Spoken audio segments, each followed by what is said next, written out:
Orang-orang yang Tuhan sudah selamatkan itu dia titip di gereja. Tapi ada banyak orang yang Tuhan sudah titip di rumah penginapan, dia melarikan diri dari rumah penginapan. Ada yang Tuhan sudah taruh di rumah penginapan sini, dia pindah-pindah lagi penginapan. Di Surabaya sini banyak. Yang suka pindah-pindah rumah-rumah penginapan itu ada banyak kok tidak di sini nih. Aku berkata kepadamu, kasihilah musuhmu, berbuatlah baik bagi yang membencimu, mintalah berkat bagi yang mengutuk, berdoa bagi yang mencacimu. Kalau pipi kirimu ditampar, berikan juga pipi kanan. Aku yang memilih kalian. Mari kita berdoa. Ya Tuhan Allah, tibalah saatnya untuk kami belajar dari firman-Mu. Seperti tanah, biarlah kami jadi tanah yang subur, supaya ketika berita firman-Mu diperdengarkan bagi kami, sungguh-sungguh itu akan bertumbuh dan berbuah dalam hidup kami. Diberkatilah semua yang datang dalam nama Tuhan, yang mendengarkan firman Tuhan. Dan semua yang mengikuti ini dimanapun berada, Tuhan berkati kami.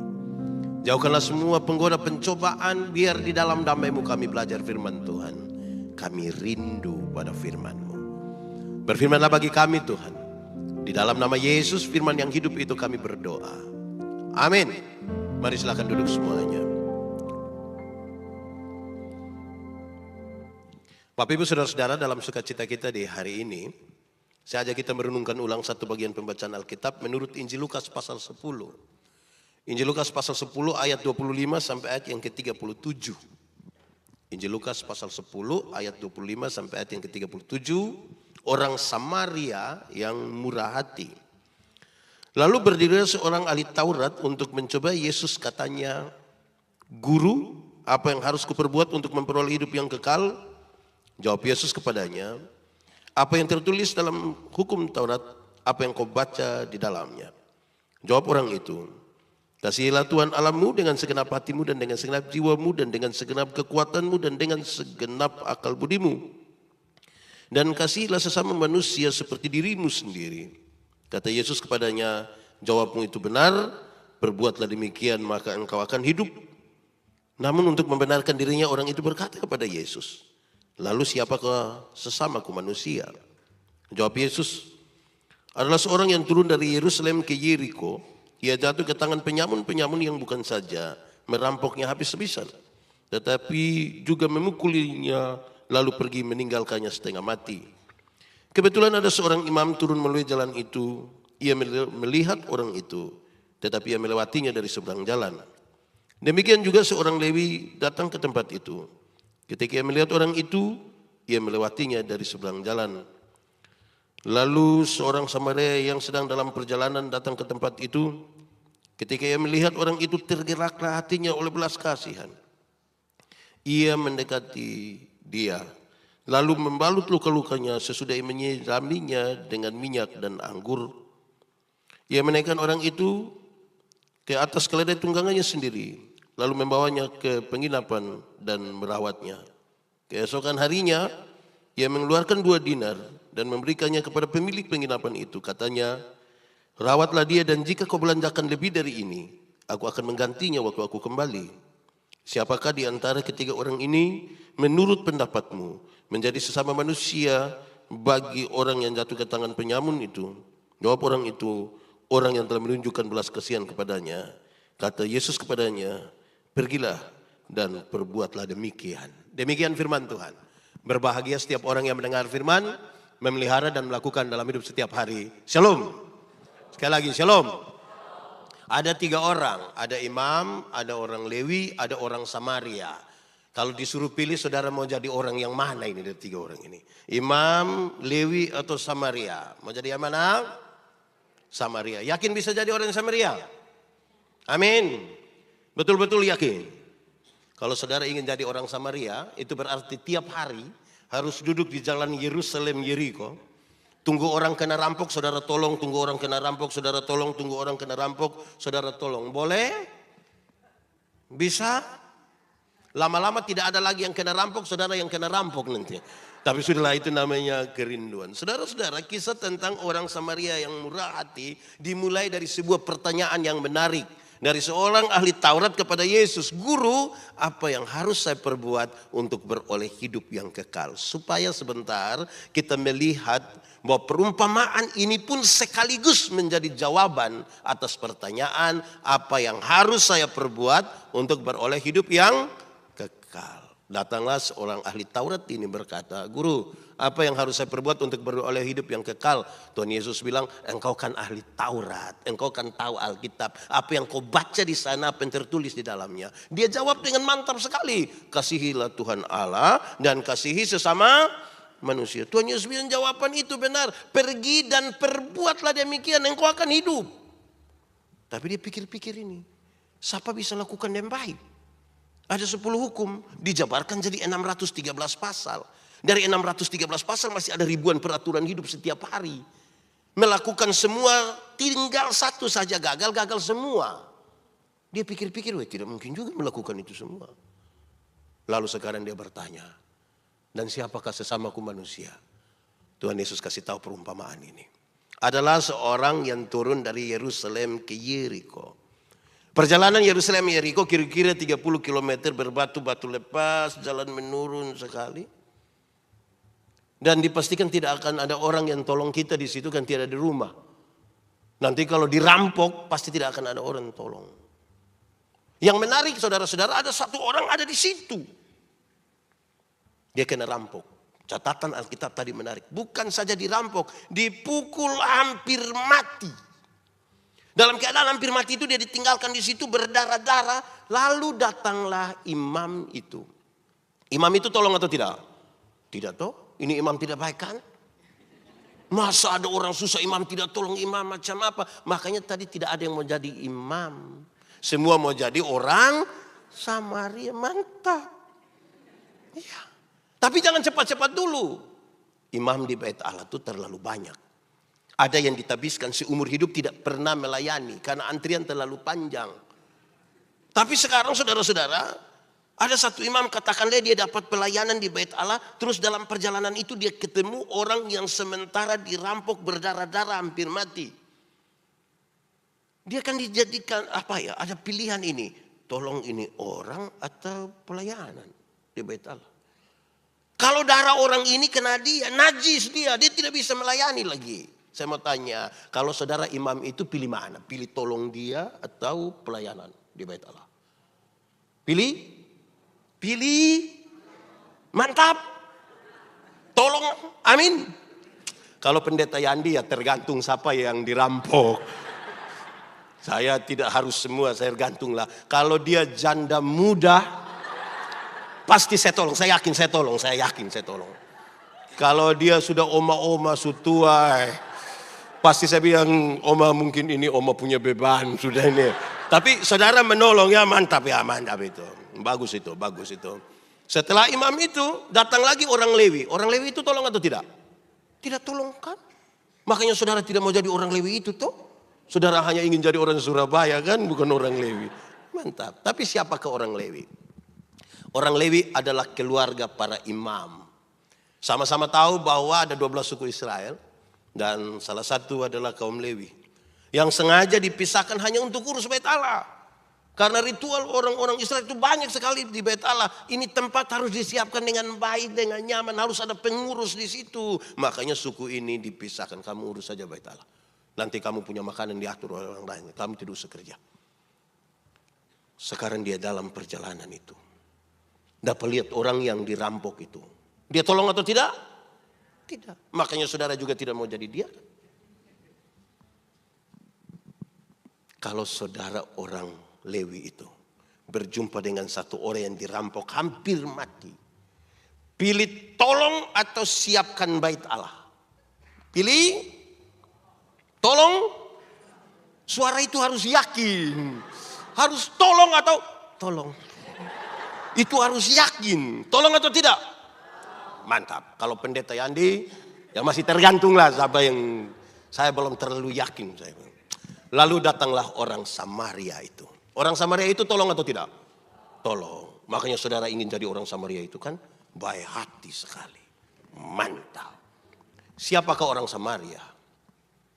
Orang Samaria ini saudara dari orang-orang Yahudi. Mereka berkeluarga sesungguhnya. Tapi sayang mereka bertengkar habis-habisan. Mereka berkelahi, berperang. Soal apa? Politik. Setelah Salomo mati, dorang bertengkar. Siapa yang harus ganti Salomo? Anak kandung atau anak tiri juga boleh. Ini yang buat dorang bertengkar sehabis-habisnya. Waktu Yesus datang, waktu perumpamaan ini disampaikan, itu mereka baru baku musuh kira-kira 700 tahun. Di sini ada yang bertengkar kakak adik ada. Yang semua 7 turunan itu ada. Kemungkinan dia memang Samaria sekali dia itu. Dan pertengkaran itu bukan main-main. Kalau ada sesuatu disentuh oleh orang Samaria, kan dia anggap najis oleh orang Yahudi. Ini tidak bisa. Tapi ini orang Samaria ini tolong.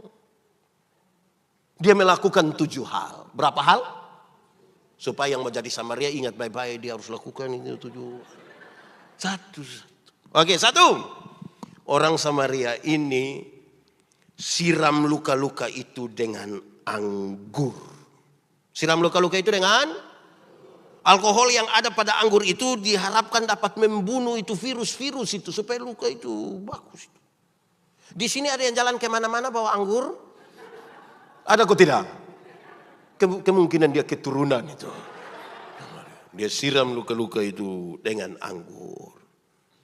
Kedua, setelah luka-luka itu bersih dengan anggur, dia oles pakai minyak. Pakai apa? Kemungkinan besar ini minyak zaitun. Karena salah satu fungsi terbaik dari minyak zaitun adalah menyembuhkan luka. Untuk 2 pekerjaan ini pasti dia lakukan dengan hati-hati sekali. Pasti dia bilang begini, tahan sedikit ya, tahan. Pasti dia begitu tuh. Oh, tidak mungkin dia bilang, makanya jangan jalan kayak, tidak mungkin dia bilang begitu. Dia pasti dengan baik sekali. Bisa lakukan yang menjadi orang Samaria bisa. Pertama tadi apa? Pakai apa? Yang kedua apa? Bisa? Mantap, tepuk tangan dulu kasih turunan Samaria orang ini. Mantap. Yang ketiga, dia balut luka-luka orang itu dengan kain. Bisa? Mantap. Sudah 3, 1 tadi apa? Pakai anggur. Kedua apa?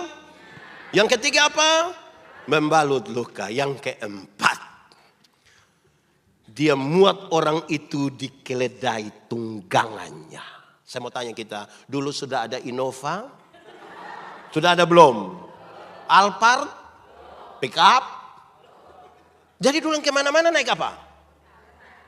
Naik unta atau keledai. Nah, ini yang jadi bahan perenungan saya berkali-kali berulang-ulang. Pendeta Yandi itu kalau di Kupang dia bawa mobil. Untuk ada orang celaka, ada orang kena pukul, untuk tolong saya tolong. Untuk tolong saya tolong.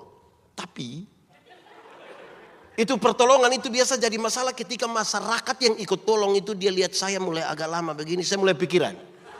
Karena kalau saya lihat begini pasti dia bilang begini, Bapak bisa bawa ke rumah sakit pakai Bapak pun mobil boleh. Wah itu. Saya mau tanya saudara, kalau saudara punya mobil, ada orang susah di jalan, berdarah-darah, minta bawa ke rumah sakit pakai mobil saudara, boleh? Kenapa suara mulai hilang sekarang? Bisa? Saya tanya banyak orang di Indonesia ini, saya bilang bisa bawa pakai saudara punya mobil? Dorang bilang bisa. Saya bilang yang paling banyak bilang bisa itu karena dia belum ada oto. Kalau dia sudah ada, apalagi sudah cuci bersih, dia punya kesit sudah disikat, itu istri saja naik lepas sendal. Apalagi orang yang dia tidak kenal. Tapi saudara ya masih konsisten jadi Samaria, masih bisa. Saya lihat saudara mulai ragu-ragu jadi Samaria ini. Mulai hilang sedikit ini Samaria. Ini kita mau menuju ini. Baca sama-sama tema 1, 2, 3. Menghidupi Injil dan menginjili. Sudah 4. 1 tadi apa? 2, 3. Yang keempat, ini hafal saja susah apa lain lakukan. Keempat apa tadi? Oke. Kelima, dia bawa orang itu ke rumah penginapan. Dia bawa orang itu ke rumah penginapan. Jadi itu orang ada celaka di situ. Dia tolong, dia bawa ke hotel. Bisa. Wih, saya lihat saudara mulai menurun nih. Semangat Samarianya mulai hancur ini. Kasih semangat dulu Samaria, tepuk tangan dulu. Saudara harus jadi Samaria. Sudah 5, 1, 2, 3, 4, 5. Keenam, dan dia merawat orang itu. Sama-sama 1, 2, 3. Dia merawat orang itu. Bisa? Saudara pernah rawat orang sakit? Pernah? Buat air panas. Ya masak air. Siapkan bubur. Bisa? Ketuk pintu tanya om. Yo masih hidup. Kan kita cek begitu. Bisa? Saudara bisa lakukan itu? Mantap.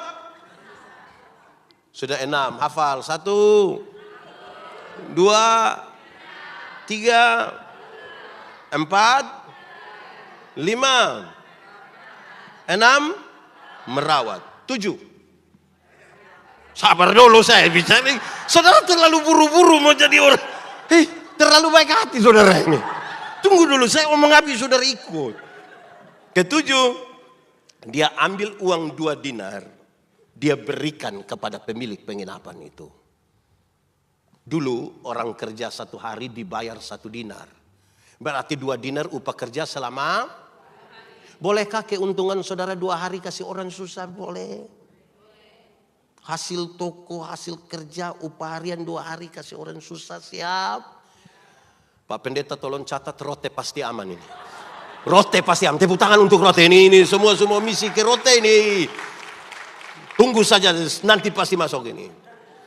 Terus dia bilang begini, pemilik penginapan, kerjakanlah, pakai dulu itu duit. Kalau nanti yang kau belanjakan lebih, aku akan menggantinya waktu aku kembali. Mari kita sama-sama lihat, itu kronologi dari kisah itu kira-kira begitu. Mari kita lihat artinya. Saudara, siapakah orang Samaria itu? Saudara biar semangat sekali mau jadi orang Samaria, saudara tidak akan jadi. Karena tolong 1 saja sudah repot, apalagi mau tolong semua. Tolong 1 saya repot. Jangankan kita tolong 1. Mau kasih mama kandung saja uang 100.000 pakai sembunyi dari suami. Itu baru mau kasih orang tua, belum urus orang yang tidak kenal. Saudara, orang Samaria itu bukan saya, bukan saudara. Siapapun mau rindu jadi orang Samaria tidak akan pernah jadi. Kenapa? Orang Samaria itu ialah Tuhan Yesus Kristus. Orang Samaria itu siapa? Tuhan Yesus Kristus. Tuhan Yesus itu jalan dari Yerusalem ke Yeriko. Kalau kita bicara dalam konteks Palestina, kita tahu Yerusalem itu kota kudus. Yerusalem apa? Makanya kita menyanyi, oh Yerusalem, kota mulia, hatiku rindu ke sana. Sekali lagi sama-sama. Oh Yerusalem, kota mulia, hatiku rindu ke sana. Sama-sama. Tak lama lagi Tuhanku datanglah, bawa saya masuk sana. Tak lama lagi Tuhanku datanglah, apa? Bawa saya masuk sana. Saudara suara terlalu bagus itu. Sedih sekali kita dengar itu.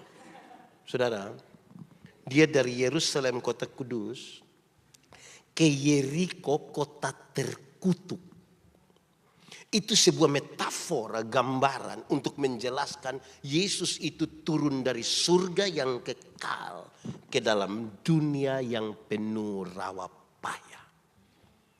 Perjalanannya via Dolorosa. Dalam perjalanan via Dolorosa dari Yerusalem ke Yeriko itu dia berjumpa dengan orang-orang yang dirampok hampir mati di situ. Siapakah orang-orang itu? Orang yang dirampok itu saya. Orang yang dirampok ini saudara-saudara sudah ini. Kitalah orang-orang yang dirampok hampir mati. Yang Tuhan Yesus temukan kita dalam perjalanan mana? Yerusalem ke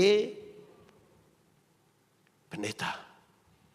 Apa atau siapa yang merampok kita sebenarnya? Boleh jawab. Siapa merampok kita? Saudara sudah tidak mau lagi bicara. Apa yang merampok kita sebenarnya? Saya tanya banyak orang dan beberapa orang bilang iblis. Saya bilang, jangan cepat-cepat bilang iblis lah. Kadang-kadang iblis juga tidak tahu apa-apa. Ada anekdot dulu, saudara tahu tapi saya bicara ulang saja. Ada anekdot dulu yang begini. Satu saat iblis minta ketemu Tuhan. Tuhan, yo ketemu dulu. Kenapa? Saya mau berhenti dari iblis. Kenapa? Manusia sudah ambil saya punya pekerjaan. Bagaimana kau bilang begitu? Yang korupsi itu manusia. Itu uang korupsi juga mereka tidak bagi di saya ini. Tapi orang bilang itu saya punya pekerjaan. Yang selingkuh itu juga manusia. Waktu orang baku ajak ke sana tidak ajak saya. Tapi orang bilang itu saya punya pekerjaan. Kalau begini terus saya berhenti saja jadi iblis. Biar saya kasih saja biar manusia. Ya saudara-saudara, kita dirampok oleh kerakusan kita. Kita dirampok oleh nafsu kita. Berdarah-darah. Dan kita tidak lagi bisa buat apa-apa. Dalam kondisi sekarat hampir mati dalam perjalanan Yerusalem Yeriko itu, imam tidak bisa tolong kita. Orang Lewi tidak bisa tolong kita. Tidak bisa. Pendeta kalau begitu apa fungsi imam dan orang Lewi? Saudara, saya suka bilang di mana-mana. Beberapa orang, bukan beberapa orang, satu orang. Dia tidak suka saya punya kalimat ini, tapi namanya kan saya punya kalimat. Kalau dia tidak suka dibikin saja kalimat sendiri. Dia tidak usah. Saya punya kalimat ini begini. Saudara. Masuk surga itu ibarat kita pergi ke WC. Tidak bisa diwakilkan. Masing-masing akan pergi sendiri. Atau siapa di Surabaya yang ketika dia lihat ada yang mau pergi ke WC. Dia bilang, kakak, yo mana WC? Titip. Tidak bisa. Masing-masing pergi sendiri tuh. Betul kok tidak? Pergi sendiri. Saudara, imam dan orang Lewi punya tugas adalah menunjukkan jalan. Imam, yo, WC di mana? Itu. Makasih. Hati-hati. Iya kan dia kasih tahu begitu tuh. Ada anjing di situ aja. Kasih ikan. Ya. Dia tolong kita di situ. Yesus itu, orang Samaria itu menolong kita di situ. Oleh bilur-bilurnya kita menjadi sembuh. Setelah Tuhan Yesus menolong kita di situ, dia muat kita di atas keledai tunggangannya sendiri. Waktu dia taruh kita di atas keledai tunggangannya, dia bawa kita ke rumah penginapan. Bawa kita ke mana? Rumah penginapan itu apa? Gereja. Sama-sama. 1, 2, 3. Gereja. Orang-orang yang Tuhan sudah selamatkan itu, dia titip di gereja. Tapi ada banyak orang yang Tuhan sudah titip di rumah penginapan, dia melarikan diri dari rumah penginapan. Ada yang Tuhan sudah taruh di rumah penginapan sini, dia pindah-pindah lagi penginapan. Di Surabaya sini banyak. Yang suka pindah-pindah rumah-rumah penginapan itu ada banyak kok tidak di sini ini. Coba kalau dia tidur lama sedikit di satu penginapan baik, ini tiap hari pindah-pindah penginapan. Saudara tahu, Gereja yang mengurus sehabis-habisnya orang-orang yang Tuhan titip di situ, gereja itu diberkati. Tapi kalau gereja tidak mengurus orang-orang yang Tuhan tempatkan di rumah penginapan, gereja itu tidak diberkati. Pendeta tidak diberkati, bagaimana kami punya persembahan miliaran rupiah? Iya, nanti tiap hari kita sibuk dengan itu persembahan, bertengkar gara-gara persembahan. Setelah menyampaikan itu semua, Tuhan Yesus lihat kepada ahli Taurat itu dan dia tanya begini. Siapa sesama manusia dari orang yang dirampok itu? Jawabannya kan gampang sekali kan? Terlalu gampang jawabannya. Tapi itu pertanyaan yang paling merusak konstruksi berpikir dari itu orang yang ahli Taurat itu. Kenapa? Dia tidak pernah menyangka bahwa Yesus kasih tahu sebuah perumpamaan yang merusak dia punya pola pikir. Orang Yahudi pikir dua. Satu, keselamatan datang dari Yahudi. Kami aman, kami pilihan, pasti selamat. Kedua, mereka adalah hamba, siapa kata hamba? Terhadap hukum Taurat. Bagi orang melakukan segala hukum Taurat, lurus mereka pergi ke surga. Tidak butuh lagi juru selamat yang membebaskan. Tuhan Yesus sekarang bertanya, menurut pendapatmu siapa sesama manusia? Dia sadar sekarang kalau dia mau bilang ini orang Samaria, dia akan marah sama orang Samaria, tidak bergaul. Sekarang dia sadar bahwa kesalehan dan kesucian hidupnya itu hanya kain lapuk. Kan dia butuh orang Samaria itu. Itu pertanyaan yang merusak dia punya konstruksi berpikir. Tapi sekaligus, itu pertanyaan untuk mengukur sejauh mana perjalanan dengan Tuhan. Beraktivitas rohani belum tentu kita sementara menyembah Tuhan. Saudara mungkin maha hadir dalam semua ibadah. Pendeta Yandi ini mungkin setiap hari berkhotbah, dia menyatu dengan Tuhan, belum tentu. Saudara hadir dalam semua ibadah mungkin, Senin hadir, Selasa hadir, sampai Minggu hadir semua. Menyatu belum tentu. Saudara hadir di semua kategorial, kaum bapak hadir, pemuda hadir, lansia hadir, yang anak-anak saudara hadir semua. Menyatu belum tentu. Sekarang pertanyaan itu mengukur sejauh mana yang kau jalan dengan Tuhan.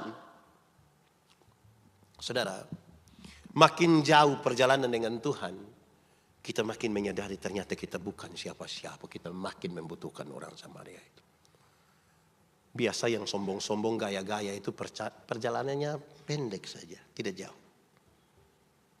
Saudara pernah jalan kaki kan? Pernah tuh? Bisa, tapi jaraknya dekat. Karena jarak dekat ibu-ibu bisa pakai high heels tinggi begini, tidak apa-apa kan? Tapi karena jarak dekat, kekuatan full ada pada kita. Orang kita tidak butuh. Bahkan Tuhan pun kita tidak butuh. Saudara pernah ke pantai kok tidak? Pernah? Bersama keluarga pernah? Teman-teman pernah? Kalau saudara main di pantai itu kan airnya hanya sampai sini. Bisa senang-senang tendang-tendang air. Siram-siram. Ayo foto, ayo semua foto.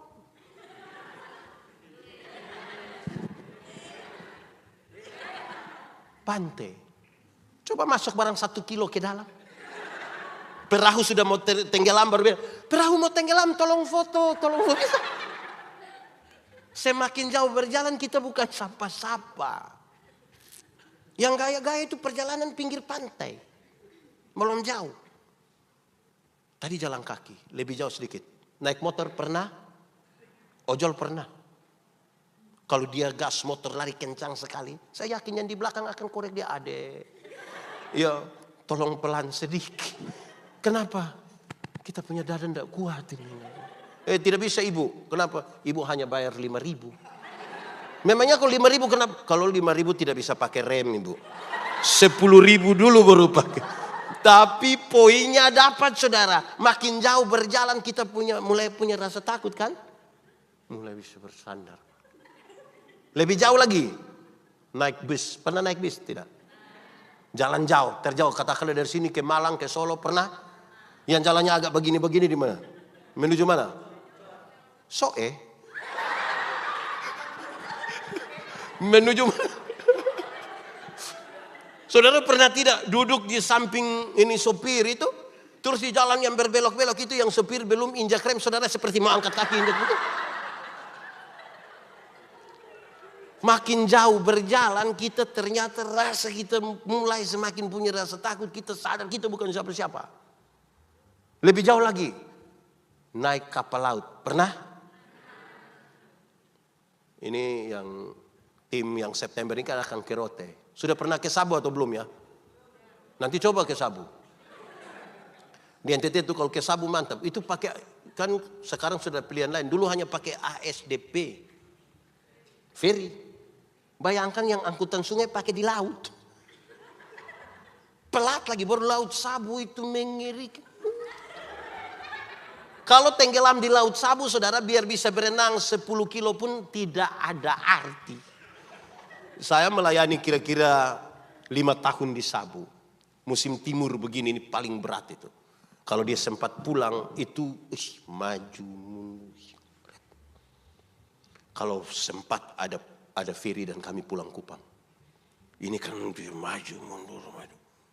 Kalau mereka lihat ada pendeta di atas kapal, orang datang yang pendeta. Ya, kita ibadah. Di darat tidak ibadah. Di laut ibadah. Ibadah. Yang menarik itu saudara, yang menarik itu waktu ibadah di laut itu di bagian persembahan. Itu paling menarik. Di bagian persembahan itu kami tidak pakai itu tangguh-tangguh persembahan yang dari kain itu. Tahu kan itu. Kami tidak pakai itu. Pertama karena memang tidak ada di kapal. Tapi yang kedua kami mesti pakai dus yang besar itu. Besar. Kenapa mesti pakai dus besar?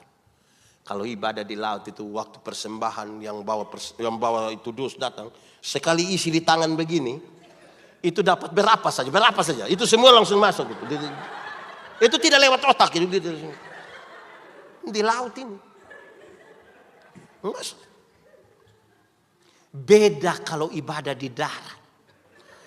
Beda kok tidak? Beda. Termasuk yang sebentar ini.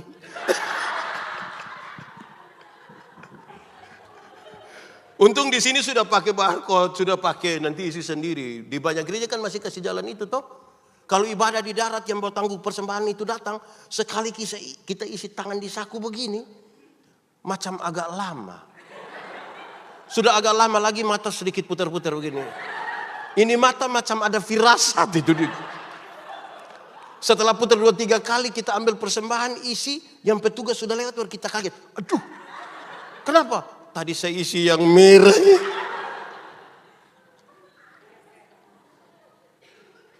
Lebih jauh lagi naik pesawat. Pernah? Yakin orang Surabaya kok naik pesawat. Saudara kalau naik yang Boeing Airbus itu kan terbangnya kira-kira 36.000 kaki. 36.000 kaki berarti kurang lebih 12 kilometer. 12 kilometer di atas langit itu pesawat belum jatuh kita sudah mati. Dia baru mati sudah kita. Dia mati sudah.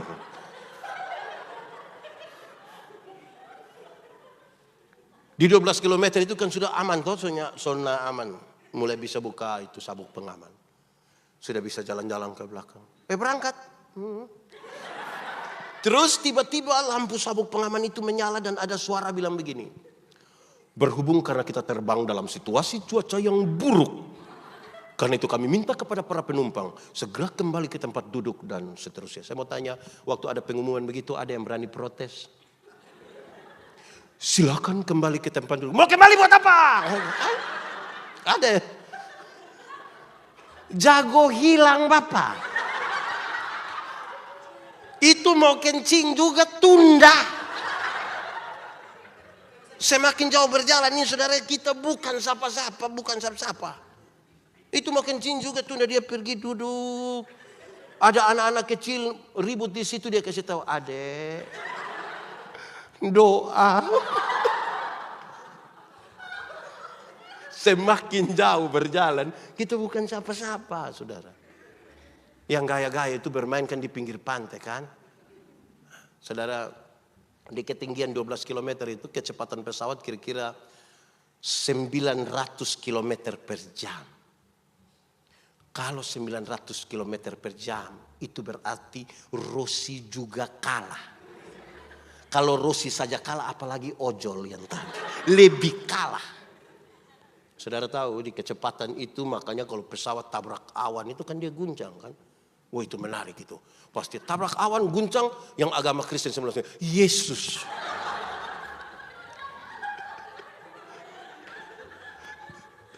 Kalau di darat kaget dia maki.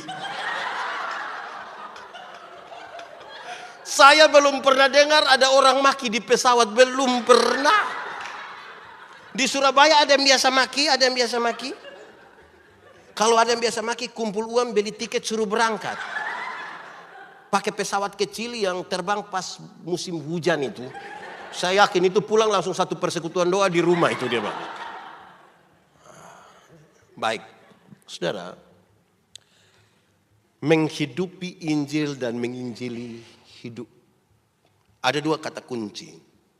Hidup dan Injil. Jadi kalau kita pakai pengertian hidup dan Injil, berarti hidup, kalau dalam Alkitab, hidup itu bukan berarti sumati. Tidak ada napas, bukan. Hidup berarti berjalan bersama dengan Tuhan.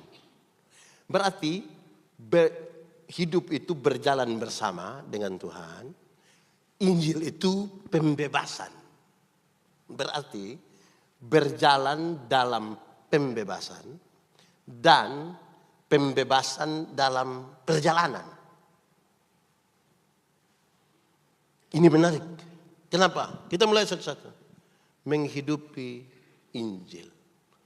Menjalani dalam pembebasan. Tadi orang Samaria itu telah membebaskan kita. Oleh bilur-bilurnya kita sembuh. Amin. Banyak orang sudah merdeka tapi masih terkurung. Banyak sekali hal. Belum bebas. Mau pun contoh, gampang. Ada orang ini yang pikir Tuhan Yesus itu hanya menghukum kita. Dia iris-iris sayur di dapur, iris-iris sayur di dapur, iris-iris sayur. Tiba-tiba terpotonglah dia punya jari kelingking. Dan tiba-tiba, aduh Tuhan, saya salah apa? Aduh ampun Yesus. Saudara bayangkan kalau setiap dosa Tuhan Yesus kasih tinggal kita iris satu kali kita punya jari. Saya yakin kita sudah kena iris dari ujung kaki sampai ujung kepala. Kita ini menjalani hidup tidak dengan pembebasan. Tersandra dengan hukum. Orang Samaria itu telah menolong kita dan membebaskan. Dia bicara kepada orang Samaria, kepada orang Yahudi ini. Yahudi itu tidak mencuri. Bukan dia menyadari dalam sebuah kebebasan bahwa mencuri itu tidak baik. Tapi kan dia ada pada tekanan. Siapa berani mencuri? Tangan yang dipakai mencuri dipotong. Dia tidak bisa lihat-lihat orang punya istri. Sebab kalau dapat tangkap mata mata hanya dua baru istri begini banyak. Itu mata kaki juga bisa kena itu. Jadi kita tidak bebas menjalani hidup ini. Dalam tekanan. Masih banyak orang hidup dalam tekanan. Saudara tahu. Ada banyak orang yang tertekan dengan hukum-hukum adat. Lebih gampang mana? Mengkhianati sumpah di gereja. Saya pakai kata sumpah ya. Mungkin di kota so agak lebih longgar. Kami di kampung itu. Orang lebih gampang mengkhianati sumpah di gereja daripada sumpah adat di kampung. Sumpah di gereja yang janji nikah, janji jadi anggota sidi jemaat. Itu gampang sekali dia abaikan. Ketimbang kalau dia berani langgar janji di kampung. Tidak berani. Ada orang yang saudara-saudara orang tua masih hidup. Dia tidak pernah kirim apa-apa. Tidak pernah beli pakaian. Tapi orang tua mati. Dia beli sepatu. Tidak boleh tawar bilang. Beli kasih orang mati jangan tawar. Orang tua masih hidup itu yang kita beli.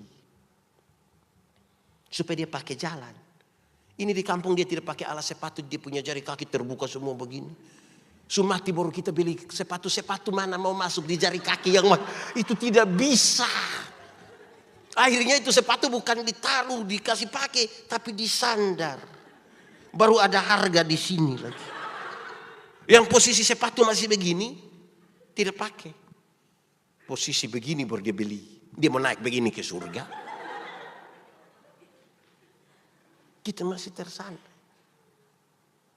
Saudara, Saya melayani di Sabu 5 tahun, saya tanya anak-anak sekolah minggu. Saya bilang, anak sekolah minggu, apa beda orang hidup dan orang mati?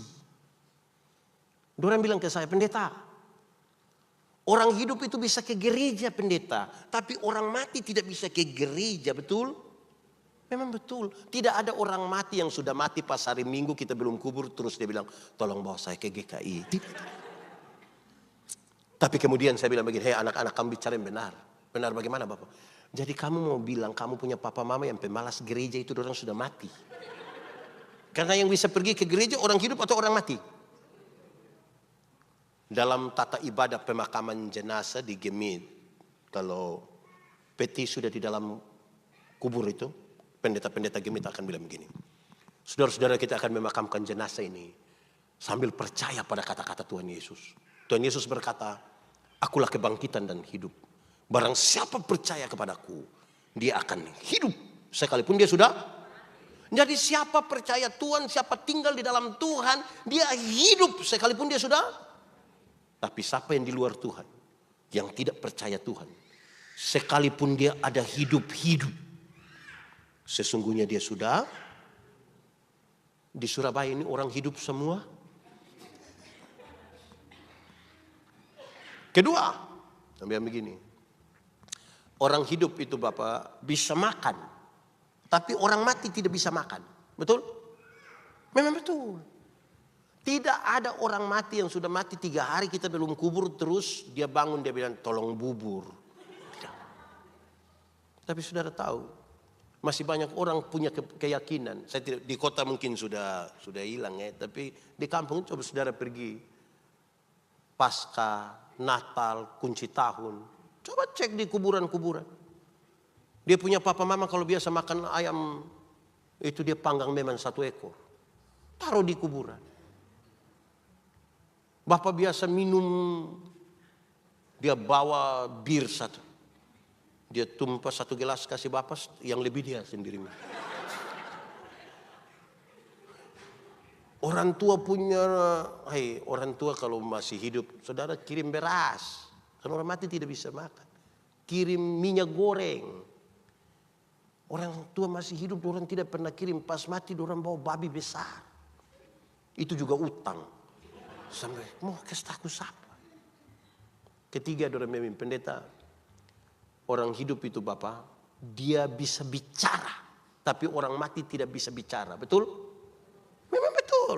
Kalau orang mati bisa bicara, pasti waktu dia mati kita mau ganti dia punya jas. Mau ganti ini. Waktu kita buka-buka pakaian pas sampai sini dia, oi! Tapi kan dia tidak bisa bicara. Betul atau tidak? Tapi saudara tahu, saya keliling banyak negeri di Indonesia ini, ada jemaat datang ke saya, dia bilang begini, pendeta, tadi malam nenek ada datang. Jadi saya tanya, siapa punya nenek? Kita punya nenek pendeta, dia tinggal di mana? Waktu itu tinggal di sini.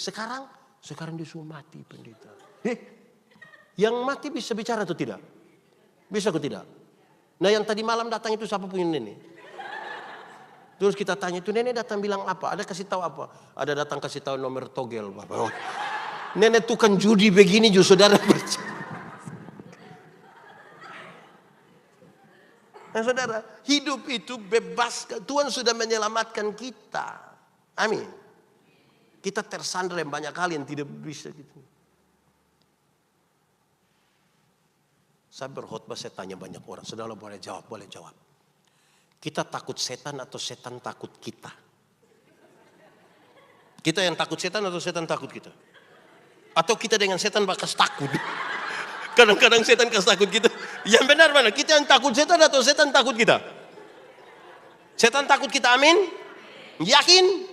Berarti perang lawan setan kita menang atau kalah? Awas dia dengar. Saudara, kerinduan kita, setan takut kita, kenyataan membuktikan kita takut setan. Kenapa begitu saudara? Nasihat Rasul Paulus kepada jemaat di Efesus yang begini.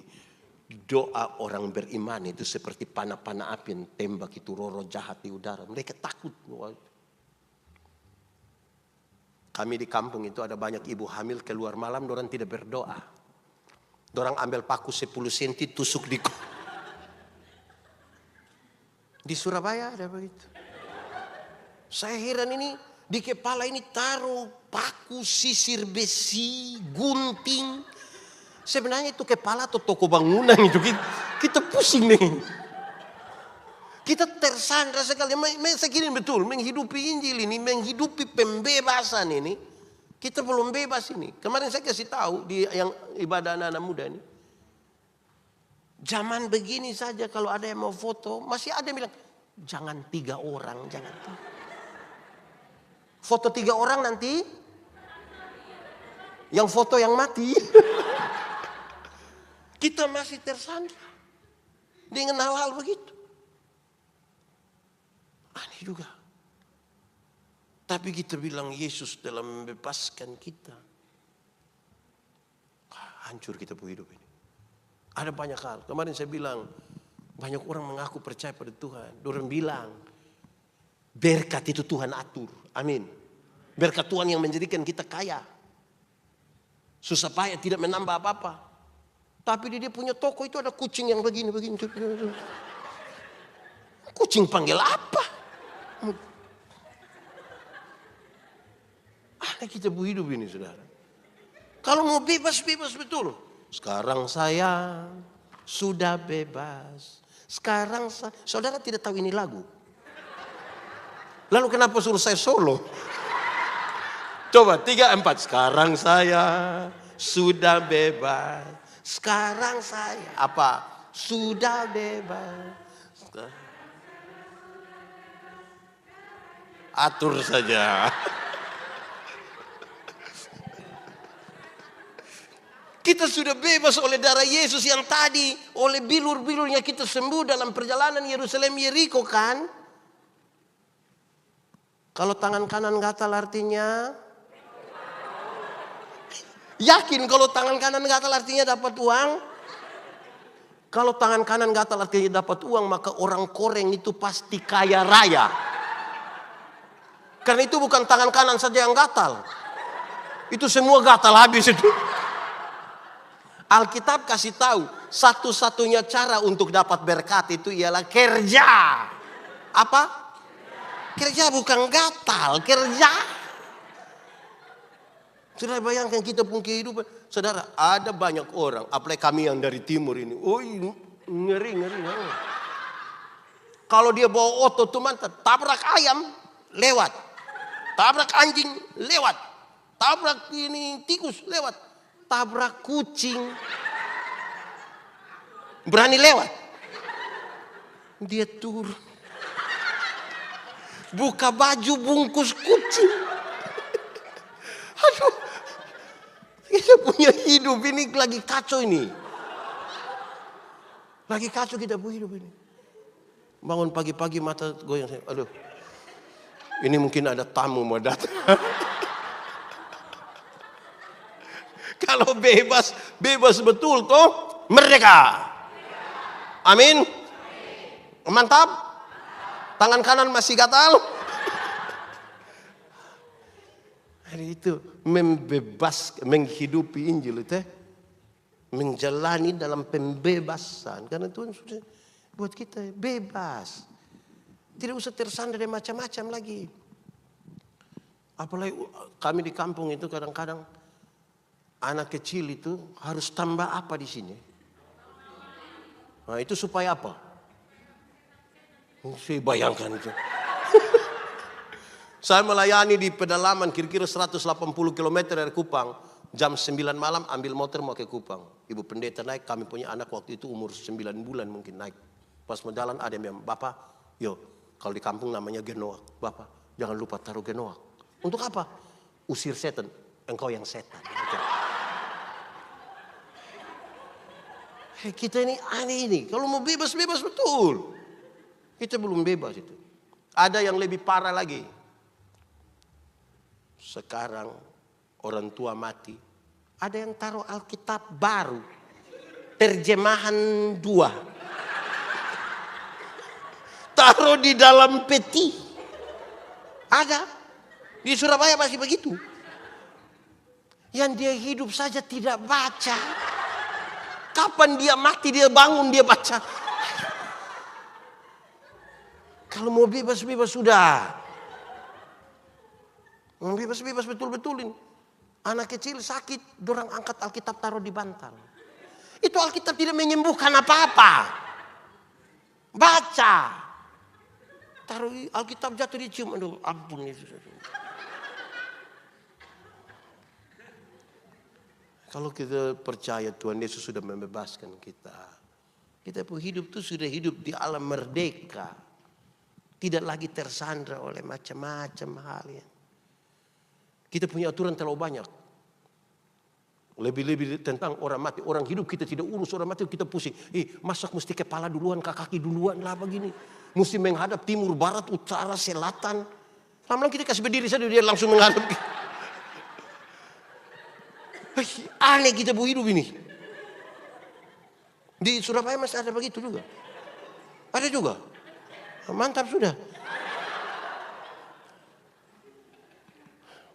Kedua, kita membebaskan apa itu? Menginjili kehidupan. Saya akan bicara dalam konteks begini. Hidup ini memang mesti dalam perjalanan dengan kabar baik begitu. Pembebasan. Kalau kita sudah dibebaskan oleh Tuhan Yesus, sekarang kita menjalani kehidupan kita supaya waktu orang ketemu dengan kita don tahu bahwa kita ini orang-orang yang akan menyatakan pembebasan itu di tengah-tengah dunia. Kita hidup ini mesti diinjili begitu rupa supaya kemudian punya pengaruh kepada orang lain.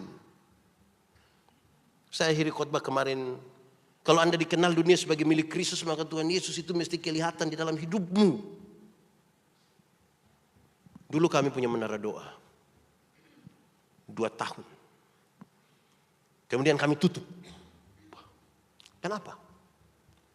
Kami berdoa bagi Kota Kupang. Setiap 2 jam ganti orang, 2 jam ganti orang. Kami berdoa. Bagi itu kemiskinan, kami berdoa. Terus saya tanya, kita sudah doa untuk orang miskin, lalu siapa punya beras yang kasih? Siapa punya pakaian, siapa punya waktu, siapa punya tenaga yang kasih? Alkitab bilang, Tuhan ini aku, utuslah aku.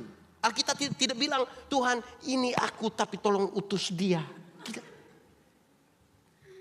Saya tidak ingin mengatakan bahwa kita tidak boleh lagi berdoa. Bukan. Bukan. Saya ingin bikin dia punya kualitas di sini. 1 ons. Ini tertulis di satu panti asuhan di Soe. 1 ons tindakan nyata lebih berharga dari bertonton doa. Saya ulangi, 1 ons tindakan nyata lebih berharga dari bertonton doa. Kita punya tradisi doa makan. Saya jelaskan satu-satu supaya saudara jangan pikir, oh pendeta yang dimaksud kita tidak usah berdoa. Tidak, doa saja, hidup itu berdoa terus. Kan doa itu relasi, bukan kata-kata. Tradisi doa makan kita itu tidak tahu siapa yang ajar, tapi banyak orang kalau berdoa makan ada 3 kalimat kunci. 1, Tuhan terima kasih untuk berkat ini. Kedua, Tuhan berkatilah mereka yang sudah menyiapkannya bagi kami. Nah, ketiga ini soal. Tuhan berkatilah orang-orang susah. Pendeta, doa untuk orang susah salah. Dengar baik-baik. Kita berhadapan dengan makanan 1 meja besar ini. Tapi kita berdoa, Tuhan tolong urus orang susah karena saya mau makan kasih habis ini semua. Nah itu dia punya soal. Mestinya setiap kali tambah nasi itu doa baru. Di piring pertama berdoa, Tuhan terima kasih untuk berkat ini. Masuk piring kedua lihat lama-lama itu nasi baru berdoa, Tuhan sebenarnya ini orang susah punya. Tapi saya ambil untuk saya makan. Ini sudah tambah 3 kali pulang masih bungkus lagi. Tapi berdoa kasih orang susah. Tidak sinkron kan? Mestinya kita berdoa, Tuhan berkatilah itu orang susah tapi pakai saya ini sebagai saluran berkat atas mereka. Jangan gemuk sendiri. Ingat bahwa di setiap berkat yang Tuhan kasih kita tuh ada orang lain punya. Kalau tidak nanti jam 3 sore orang ada tidur baik-baik, kita ada pakai training lari keliling Surabaya. tidak turun itu badan itu. Jangan untuk diri sendiri. Satu waktu ada 2 orang menghadap Tuhan minta karunia. Ternyata di Tuhan tinggal 2 karunia. Satu karunia memberi, satu karunia menerima. Orang pertama cepat-cepat ambil karunia menerima. Tinggal karunia. Orang kedua garu-garu kepala, dia ambil karunia memberi. Lewat 20 tahun kemudian, orang ketemu di satu perapatan jalan, di lampu merah itu. Yang punya karunia memberi, ada duduk di atas mobil mewah, satu tanda sukses ini. Saya tidak khotbah teologi sukses, ini saya punya poin. Yang punya yang itu hari dapat karunia menerima, ada duduk minta-minta di pinggir jalan. Jadi waktu orang 2 baku lihat begini, hei, perasaan itu hari kan kau dapat karunia memberi, kenapa engkau lebih kaya dari saya? Terus dia bilang begini, kawan, karena Tuhan Allah tahu saya selalu harus memberi, maka kepada saya Tuhan berikan lebih. Engkau akan mau kasih orang tuh ini, engkau tidak punya sudah. Tapi kawan ini kan karunia menerima, jadi di mana-mana hanya begini. Tolong dulu. Renungkan kita lebih banyak di karunia mana. Saudara, ada kisah tentang uang. Saya baca satu artikel dalam sebuah perjalanan kemana begitu di pesawat. Dia bilang begini, uang. Di satu tempat makan, ada orang makan. Betul toh, di tempat makan orang makan kan. Kalau di tempat makan orang tidur itu dia punya nama tempat tidur. Ada orang makan, ada juga pengamen. Orang sementara ambil ini makanan, kau mau makan, ini pengamen datang. Menyanyi si ada, ku ingin saat ini engkau ada di sini. Langsung dia stop, kasih keluar dia punya tempat uang tuh. Dikasih uang. Berapa? 500, 1000, paling tinggi 2000. Di tempat makan yang lain, ada orang makan. Ada juga pengamen. Tapi pengamen yang satu ini dia datang ke tiap meja. Dia bilang, Pak, Ibu boleh saya menyanyi? Boleh. Berkenan mau saya menyanyi lagu apa? Boleh minta. Setelah kasih tahu dia menyanyi. Habis menyanyi dia pastikan. Bagaimana? Baru dia kasih keluar. Dapat uang berapa? 5.000, 10.000, 20.000. Di tempat makan yang lain. Ada juga orang makan, ada pengamen. Tapi yang satu ini dia tidak mau mengganggu siapa-siapa. Dia duduk di pojok situ sendiri. Ada banner di sampingnya, di bawah banner itu ada kepingan CD. Di banner itu tertulis 20% dari penjualan kepingan CD ini akan dipakai untuk membantu pendidikan di kampung mana lah begitu. Habis makan ada yang datang tanya, satu kepingan CD berapa? 50. Oke, minta satu, ada minta dua, ada minta nomor rekening, ini kasih lagi. Sama-sama di tempat makan, sama-sama menyanyi, kenapa pendapatan mereka berbeda? Jawabannya adalah, di tempat makan yang pertama, dia hanya memandang uang dengan mata. Pertemanan dia hanya uang. Apapun ukurannya hanya uang. Segala sesuatu ukurannya hanya uang. Orang seperti itu gampang dibeli oleh uang. Dia dapat uang receh. Pendeta, saya punya teman sekikir begitu tapi kaya. Oh tidak. Saya biasa bilang di kampung, banyak orang kumpul uang banyak-banyak tidak pernah jalan-jalan ke Surabaya. Satu saat di Surabaya baru telepon, pendeta, yo saya di Surabaya. Enak kok pesir-pesir. Tidak pendeta. Terus saya di rumah sakit Dr. Sutomo. Sudah dapat rujukan dulu baru pergi. Bagi dirinya sendiri sekikir.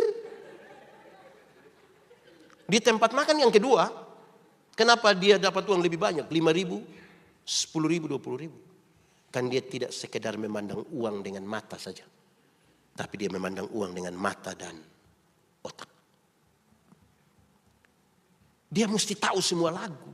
Dia mesti memainkan ini musik yang baik. Mengeksplor semua yang ada pada dirinya sebagai talenta. Itu dia kasih keluar untuk dipakai. Bayangkan kalau berani tanya orang bilang, mau menyanyi lagu apa? Kan dia mesti tahu semua lagu. Bayangkan kalau dia tanya saya, mau lagu apa? Terus ikan air di pantai. Dia pusing. Dia pusing. Jadi dia mesti tahu semua lagu tuh. Di tempat makan yang ketiga, kenapa dia dapat uang lebih banyak? 50, 100, lebih dari 100.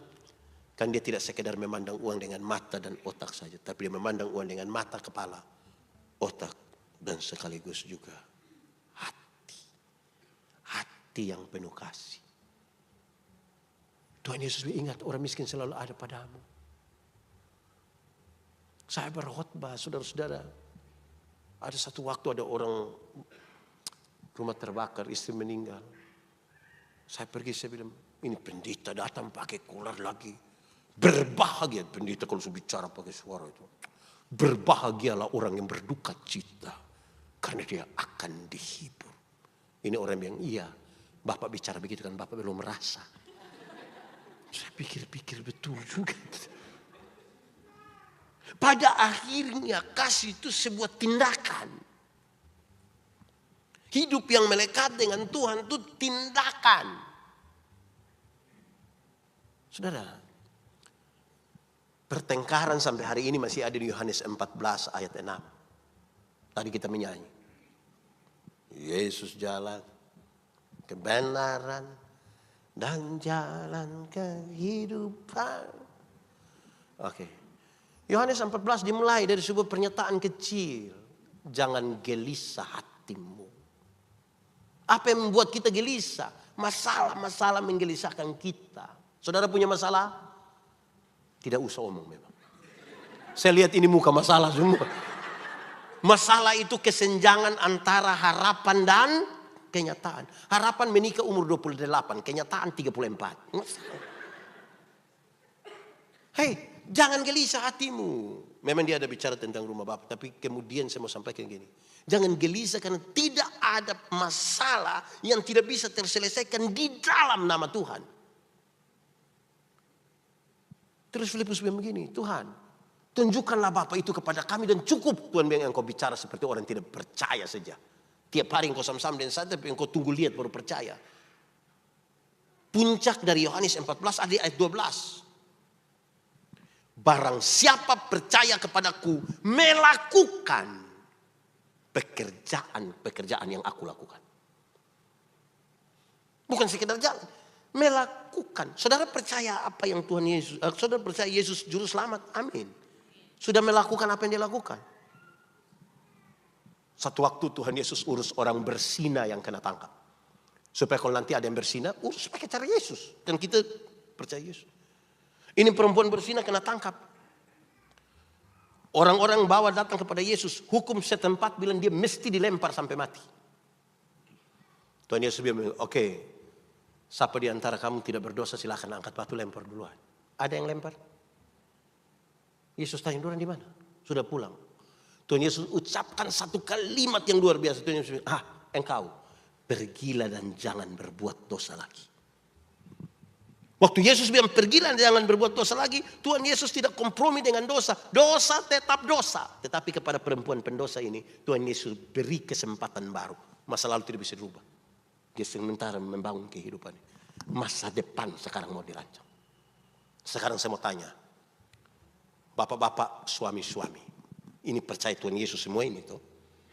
Satu saat istri ketahuan selingkuh. Bisa urus pakai cara Yesus. Lihat istri terus bilang, mama pergilah dan jangan berbuat dosa lagi. Bisa. Ini memang menginjili kehidupan ini. Bisa. Wih, saya yakin apalagi kami Timur ini tidak bisa begitu. Pergilah dan jangan pulang lagi. Saya mau tanya ibu-ibu dulu. Ibu-ibu, ini percaya Tuhan Yesus semua? Satu saat ketahuan suami selingkuh dan teman kantor bisa urus pakai cara Yesus. Cari suami terus bilang, papa pergilah dan jangan berbuat dosa lagi. Pasti papa bilang, puji Tuhan. Hancur. Ada banyak ibu-ibu tidak begitu. Ketahuan suami selingkuh, dia berdiri di pintu baru dia bilang, kau kira kau sendiri yang bisa? Kau jangan lihat umur 40 tahun begini Bapak, tapi berapa sudah kecewa. Tidak bisa, tidak bisa. Ya toh? Satu saat, ini saya punya video beredar luas sekali, apalagi ini. Tidak usah nonton saya punya video, ini dia sudah beredar lagi. Satu saat Tuhan Yesus urus orang bertengkar rampas jabatan. Supaya kalau nanti ada yang bertengkar rampas jabatan, urus pakai cara Yesus. Murid-murid sementara bertengkar siapa terbesar di antara mereka. Yakobus bilang dia, Yohanes bilang dia, Andreas. Tuhan Yesus tidak marah. Jabatan itu kebutuhan. Prosesnya menjadi penting. Tuhan Yesus ambil satu anak kecil, taruh di tengah-tengah mereka. Terus Tuhan Yesus bilang begini, barang siapa mau menjadi terbesar di antara kamu, hendaklah dia menjadi yang selesai. Tidak pakai pendekatan dengan kepala. Tidak pakai. Tidak bawa ayam. Terus saya pakai contoh, tahun 2009 saya ini kan ketua Panwaslu. Saya begini ketua Panwas ini. Saya juga heran itu. Datang 1-2 caleg, orang bilang ke saya, pendeta, kira-kira saya bisa jadi caleg atau tidak? Saya bisa jadi anggota dewan atau tidak? Saya bilang, macam Bapak begini tidak bisa. Kenapa pendeta yakin sekali saya tidak bisa? Bapak ini saya minta tolong untuk jadi penatua saja yang urus 20 kakak saja Bapak tidak mau. Bapak mau urus kami semua saya yakin tidak jadi. Habis pemilu dia tidak terpilih, dia datang cari saya, dia bilang, pendeta. Ternyata pendeta mulut panas betul. Saya bilang ini bukan soal mulut panas. Anda yang tidak terbiasa setia pada perkara-perkara kecil. Tuhan Yesus bilang, kalau engkau setia pada perkara-perkara kecil, kepadamu dianugerahkan. Anugerahkan itu berarti duduk diam-diam dia kasih. Bukan mau pemilu baru datang kasih bilang, pendeta kita 2 saudara. Saudara apa muka beda. Nggak bisa. Setia dulu pada perkara-perkara kecil tuh. Ini yang menyanyi-menyanyi ini besok-besok dong Indonesian apa begitu. Orang setia dulu pelayan di gereja tuh menghidupi ini Injil ini. Amin toh. Satu-satuan urus sebuah kesenjangan sosial. Supaya kita belajar ikut yang Tuhan mau toh. Ini kalimatnya mengerikan. Nanti kalau ada orang menampar pipimu yang kanan, berikan juga pipi kiri. Di sini ada yang bisa? Taruh dia di sini bilang, pendeta minta maaf ini lagi. Bisa? Apa maksudnya? Menampar pipi kanan itu pasti pakai 2 cara. Pertama pakai tangan kiri. Tradisi Yahudi mengatakan tangan kiri itu hanya boleh dipakai untuk pegang barang yang haram. Atau menampar pipi kanan akan pakai punggung tangan kanan. Itu biasa dipergunakan oleh para tuan menampar budak-budaknya. Sekarang Tuhan Yesus ajar. Ingat, nanti kalau ada orang menampar pipimu yang satu, menganggap engkau rendah atau haram, budak, kasih pipi kiri. Supaya dia mengangkat tangan kanannya. Di situ dia tahu bahwa ternyata di hadapan Tuhan kita sama. Fungsi sosial kita beda. Tapi di hadapan Tuhan kita sama. Supaya orang tidak semena-mena terhadap orang yang lemah. Saya kadang-kadang heran.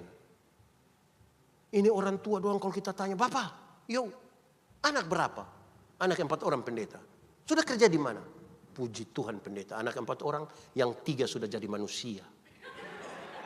Yang 1. Anak 4 orang, yang sempat jadi manusia.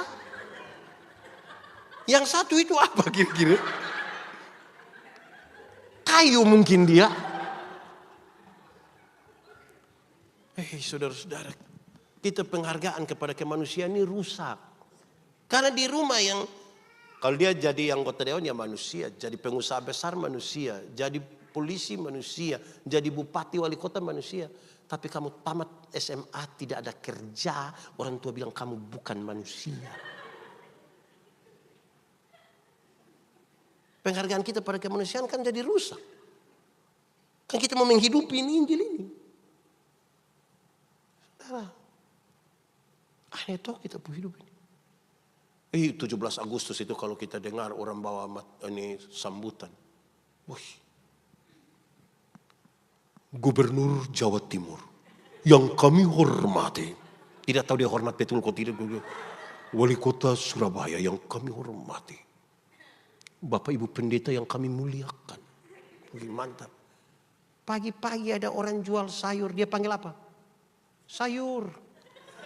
Yang jual kacang dia panggil kacang. Yang jual ayam dia panggil ayam. Itu orang ada nama kok tidak? Kenapa panggil kacang?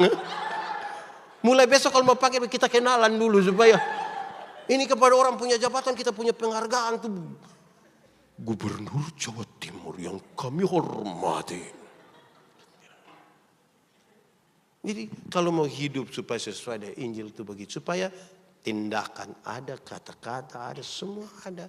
Terjadilah. Tuhan sudah bebaskan kita tuh. Perjalanan Yerusalem ke Yeriko. Dia suka ketemu kita orang berdosa. Dia mau kita hidup. Saya sudah. Tindakan baik itu untuk apa? Tindakan baik itu untuk apa? Ungkapan syukur. Saya kasih contoh. Anggap saja saya dengan ini adik ini kami dua tidak kenal Memang kami dua tidak kenal. Terus saya dapat dia punya nomor telepon, saya telepon dia. Dek, sebentar malam jam 12 bisa ketemu saya di depan rumah jabatan wali kota Surabaya. Dia mau atau tidak? Tidak. Saya pergi ke dia punya rumah, ada ayam satu. Kami dua tidak kenal. Dia mau kasih saya itu ayam atau tidak? Tidak. Saya ganti pertanyaannya. Saya mau kasih dia mobil baru satu. Kira-kira dia mau atau tidak? Oh, tahu juga dia mau. Terus saya kasih dia mobil satu dan cuma-cuma. Toyota Alphard satu. Waktu dia dapat dengan cuma-cuma. Ada perubahan perilaku dari dia ke saya atau tidak? Saya telepon jam 12 malam dia datang atau tidak? Saya pergi ke dia rumah ada ayam satu dia kasih atau tidak? Kenapa tiba-tiba dia baik begini? Karena dia dapat sesuatu yang mahal yang dia tidak bisa beli, yang dia tidak apa. Jadi dia melakukan itu semua sebagai tanda syukur. Kita semua ini kan tidak bisa menyelamatkan hidup. Semua manusia sudah berdosa. Siapa yang mau kasih tahu Tuhan bilang tolong datang selamatkan kita? Ada yang berani. Jadi kalau Tuhan mau menyelamatkan kita di bumi, semata-mata hanya karena kasih karunia. Kasih karunia itu kan pemberian cuma-cuma toh? Pemberian cuma-cuma. Kita bilang begini, Ade boleh dapat 1 HP, tapi ganti 1.000. Cuma-cuma? Cuma-cuma? Hanya 1.000. Tetap ada bayar. Oke. Ade boleh dapat 1 HP, tidak usah bayar, tolong tutup pintu. Cuma-cuma? Kan tidak pakai uang. Ada jasa kan? Cuma-cuma itu begini. Cuma-cuma. Cuma-cuma. Cuma-cuma. Ambil saja. Cuma-cuma. Pemberian tanpa. Kasih kembali. Yang bisa kasih cuma-cuma itu Tuhan Yesus. Dia telah berkorban tuh di kayu salib tuh. Supaya kita diselamatkan. Jadi kalau pendeta yang kemudian menolong orang di sini, menolong orang di Rote, menolong orang di Timur. Bukan supaya kita dapat jalan ke surga. Bukan. Hanya Tuhan terima kasih kan tidak bisa balas. Tidak bisa balas. Hanya ini yang bisa kita buat untuk bersyukur, berterima kasih. Tuh Tuhan terima kasih Tuhan sudah selamatkan kita. Tuh. Mau bikin apa lagi? Di Tuhan kita mau bikin apa lagi? Selain kita ungkapan syukur itu. Apalagi tidak ada. Perbuatan baik ini. Itu hanya dijadikan sebagai sebuah ungkapan syukur kita kepada Tuhan. Kok itu orang Yahudi yang tadi itu tanya Yesus. Dia sudah melakukan ini hukum Taurat. Saja dia masih ragu dan dia punya hidup. Apalagi kita ini. Kita butuh Tuhan Yesus itu kan. Tim musik silakan nama. Musik. Saudara-saudara, mari kita semua siapkan hati kita ya. Kita sudah bebas oleh Tuhan Yesus. Kita adalah orang-orang yang Tuhan temukan dalam perjalanan Yerusalem Yeriko. Harusnya kita binasa. Tapi Tuhan telah menolong kita. Mari kita tunduk kepala di hadapan Tuhan Allah. Kita mau berdoa. Mari semua angkat hati kepada Tuhan. Tuhan terima kasih. Kami sudah belajar firman. Kami orang-orang yang Tuhan temukan dalam perjalanan Yerusalem Yeriko. Harusnya kami binasa. Tapi oleh bilur-bilur-Mu kami menjadi sembuh.